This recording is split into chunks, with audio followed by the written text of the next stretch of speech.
हैं विराट 24 न्यूज और मैं हूं आपके साथ उमेश शुक्ला। खबर मध्य प्रदेश के रीवा जिले से है, जहां महिला अपराध रुकने का नाम ही नहीं ले रहा और इन अपराधों में बढ़ोतरी इसलिए हो रही है क्योंकि आरोपियों के खिलाफ कोई कड़ी कार्यवाही नहीं हो रही।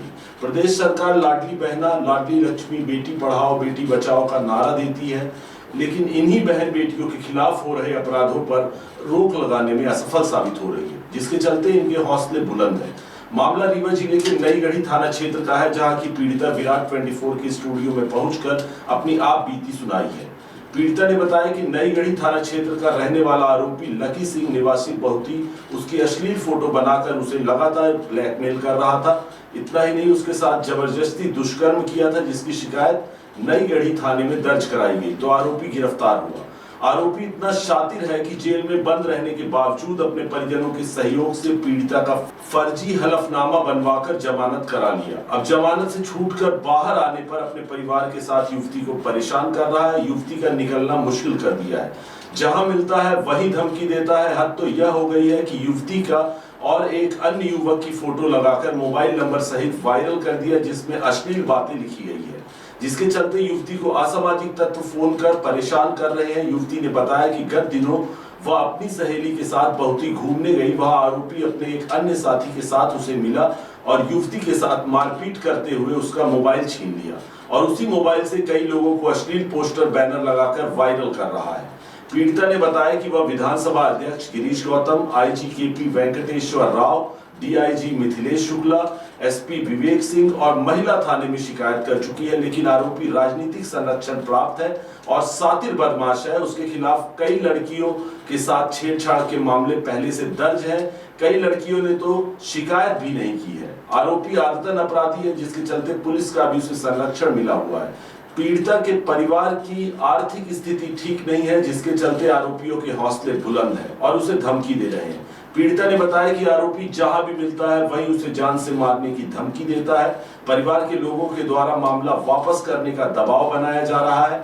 अगर पुलिस प्रशासन आरोपी के खिलाफ सख्त कार्यवाही नहीं करती तो वह कभी भी गंभीर वारदात को अंजाम दे सकता है। ऐसा इसलिए उसने कहा क्योंकि पोस्टर, बैनर और सोशल मीडिया में धमकी भरे मैसेज वायरल कर चुका है। आइए आपको सुनाते हैं पीड़िता ने किस तरह से अपना दर्द बयान करते हुए न्याय की गुहार लगाई है। आप विधानसभा अध्यक्ष गिरीश गौतम जी से मिलने आई थी, क्या समस्या लेकर आई थी? पूरी घटना बताइए, क्या घटना घटित हुई आपके साथ और पुलिस किस तरह से कार्रवाई नहीं कर रही? एक लड़का है, लकी सिंह नाम है, बहुती का है और वो मतलब मेरे साथ पहले वो उल्टा सीधा किया था, जिसकी रिपोर्ट मैं थाने में नई गढ़ी में की थी। फिर वो जेल चला गया था। उसके बाद वो रिटर्न जब आया, मेरा फर्जी स्टाम्प पेपर लगवा के, फर्जी साइन करवा के किसी से, जब वो वापस आया उसके बाद मुझे कंटिन्यू परेशान करता गया, मारना पीटना, धमकी देना, फोटो वोटो उल्टी सीधी वायरल करना। तो मैं थाने में शिकायत करती गई। मेरा फोटो पूरे चिपका दिया था पूरे बहुती में, जिसकी भी मैं शिकायत थाने में की थी, पर वो हर बार छूटता गया। फिर उसके बाद अभी वो 7 तारीख को मुझे मार के मेरा फ़ोन छुड़ा लिया, जिसका निशान मेरी बॉडी पे था। मैं नई गढ़ी थाने में गई, आवेदन दी, उसकी पावती भी मुझे नहीं दिए और उसके बाद मेरी कोई वहाँ सुनवाई नहीं की। फिर मैं आईजी ऑफिस में आई, आवेदन दी, उसके बाद मुझे थाने में बुलाया, मैं गई वहाँ। तो उसके बाद टीआई सर मुझे से बदतमीजी किए, मुझे गाली गुप्ता दिए और उसके बाद वो मुझे 1 बजे रात तक वहाँ बिठाए थे, जिसके बाद फिर मुझे छोड़ दिए 1 बजे के बाद। 1 बजे के बाद फिर मतलब मैं बहुत कोशिश की कि मेरा फ़ोन दिलवा दीजिए, पर फ़ोन नहीं दिलवाया, उल्टा मेरी मम्मी का भी फ़ोन जब्त कर लिए। उसके बाद फिर मैं यहाँ सर से मिलने आई थी, तो इन्होंने बोला एसपी सर को तुरंत फ़ोन किए हैं और उसके बाद बोले हैं कि न्याय मिलेगा, टेंशन मत लो। क्या पुलिस किस तरह से कार्रवाई नहीं कर रही, उनका पक्षपात ले रही? कहाँ पर लग रहा है कि आपने शिकायत की, आपका मोबाइल जब्त हुआ तो पुलिस मोबाइल नहीं दिला पाई, उल्टा आपके खिलाफ मामला दर्ज हुआ? कहाँ पे लगता है कि पुलिस क्यों नहीं सहयोग कर रही है? कहाँ पे गलत है पुलिस? उन लोगों से पुलिस मिली हुई है। हाँ, कैसे आपको लग रहा है कि पुलिस मिली हुई है? क्योंकि मेरी एक भी नहीं सुन रहे हैं, टोटली उसी की सुन रहे हैं। मैं थाने में गई पर मेरी वहाँ कोई सुनवाई नहीं हो रही है और उसकी पूरी हो रही है। जब फोटो वायरल कर दिया था आपका, कुछ अश्लील शब्द लिख के नंबर दे दिया था, तभी आपने शिकायत की थी? जी, मैं तुरंत टीआई सर को बताई थी, एसडीओपी सर को भी। उस शिकायत उसमें कुछ कार्रवाई हुई उसके खिलाफ? कुछ भी कार्रवाई नहीं हुई।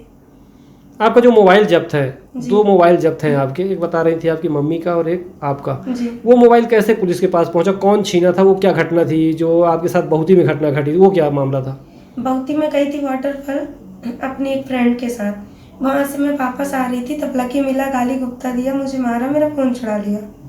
उसके बाद मैं आई थाने में, वहाँ मैं आवेदन दी लेकिन कोई सुनवाई नहीं हुई वहाँ। फिर मैं आईजी सर के पास आई, वहाँ से मतलब वहाँ आवेदन दी, उसी दिन मेरे को बुलाया गया थाने। मैं जब गई तो मेरे साथ बदतमीजी की टीआई सर जगदीश सिंह।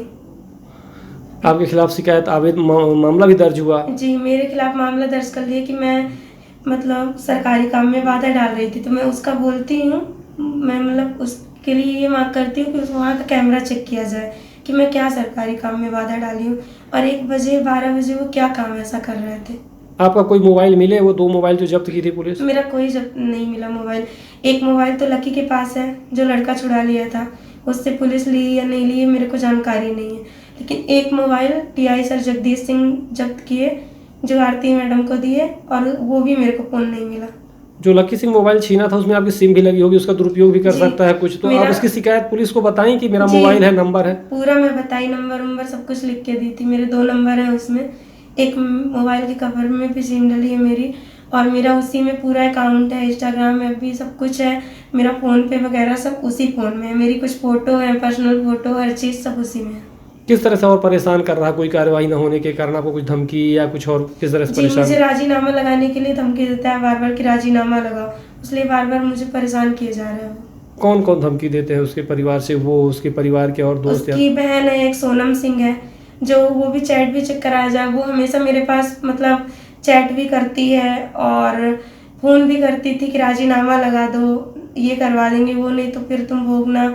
और 2-3 बार मेरे को मारने दौड़ा, मैं पार्लर का कोर्स करती हूँ मऊगंज में, तो बस स्टैंड में मुझे मारने दौड़ा। तो फिर मैं उसकी बहन को फ़ोन करके बताई कि ऐसा ऐसा आपका भाई कर रहा है, तो उसकी बहन सोनम सिंह बोली कि अच्छा कर रहा है, उसकी बात क्यों नहीं मानती हो। जो हलफनामा लगाया है जिसके कारण से जमानत हुई वो दूसरे के नाम से लगाया है, जी। इसकी शिकायत आपने स्थानीय पुलिस या कोर्ट में नहीं की? मैं तो कभी शामिल मुझे नहीं। कोर्ट में पता चला कि तुम्हारा स्टाम्प पेपर फर्जी लगा है, मुझे जज सर दिखाया कि आप जमानत के लिए दी थी क्या, तो मैं बोली नहीं दी थी। बोले कि ठीक, मैं बोली इसकी जांच करवाना चाहती हूँ मैं। बोले ठीक है, अपने थाने में जाओ, रिपोर्ट करो। जब थाने में गई तो थाने वाले बोले कि उसका कोई वो दो निकाल के लाओ, और बाद पता चला कि नहीं निकलता है। क्या करूँ मैं, मुझे इस बारे में ज़्यादा नॉलेज नहीं है। आप क्या चाहती हैं? आप? मैं ये चाहती हूँ कि जो भी वो किया है उसकी सजा उसको मिले। तो सुना आपने, यह है रीवा पुलिस प्रशासन की कार्यशैली। कहीं बुलडोजर चलाती है तो कहीं आरोपियों को खुला संरक्षण मिलता है। पीड़िता थाने के कैमरे से लेकर अपने मोबाइल और आरोपियों के मोबाइलों की लोकेशन सीडीआर की जांच की मांग को लेकर दर दर की ठोकरें खा रही है, लेकिन पुलिस प्रशासन दबाव में उसकी शिकायतों को दरकिनार रखा है। हालांकि पीड़िता ने बताया कि वह शीघ्र ही भोपाल जाकर गृह मंत्री और डीजीपी से भी मिलेगी। अगर सुनवाई नहीं होती तो रीवा दौरे के दौरान मुख्यमंत्री से मिलकर भी अपनी आप बीती सुनाएगी। आइए आपको दिखाते हैं पीड़िता ने क्या कुछ कहा है।